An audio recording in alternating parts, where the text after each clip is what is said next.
بسم الله الرحمن الرحيم كسو دوادا kanaalkeena warsada media iyo barnaamijkeennii dhabka hadal oo ku soo qaadan doono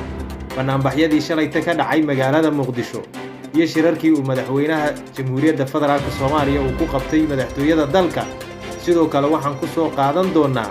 xaaladda ra'iisul wasaaraha dalka Itoobiya fadlan haddii kanaalkeenu aad ku cusub tahay subscribe gare haddaad horay noola joogtayna la wadaag asxaabtaada shalayto waxaa magaalada Muqdisho ka dhacay barnaamijyo lagu taageerayo 13 xildhibaan oo madaxweynaha Jamhuuriyadda Federaalka ee Soomaaliya mudane Maxamed Cabdullaahi Farmaajo saxiixay inay ku matali doonaan gobolka Banaadir aqalka sare ee baarlamaanka Soomaaliya waxaa markii ugu horeysay abid gobolka Banaadir uu heli doonaa matalaad uu ku yeesho aqalka sare ee dalka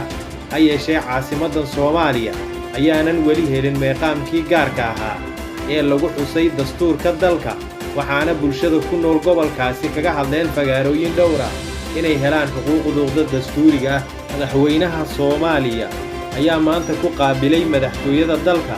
safiirada iyo wakiilada caalamka ee ku sugan magaalada Muqdisho isagoo kala hadlay xaaladda doorashada dalka xilli ay horay u soo gudbiyeen danjirayaashani walaacooda ku aadan xaaladda cakiran ee doorashada dalka madaxweynaha ayaana safiiradan kala hadlay habsami u socodka doorashada iyo inay ka qayb qaataan doorkooda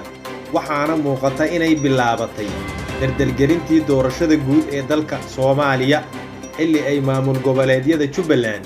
iyo Puntland ayaguna soo gudbiyeen xubnahoodii ku matali lahaa guddiga doorashada dalka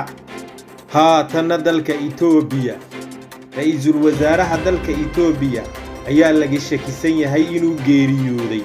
halka madaxdii dalkaasina ay isugu tageen magaalada Addis Ababa ee xarunta dalka Itoobiya waxaana la sheegayaa inuu kul dhow shaacin doonaan geerida Abiy Ahmed ayagoo ku dhawaaqi doona ra'iisul wasaare ku meel gaar ah Itoobiya ayaana lagu yaqaanaa inaanay horay ka shaacinin geerida ku timaada madaxdooda ayagoo ilaalinaya nabadgelyada dalkaasi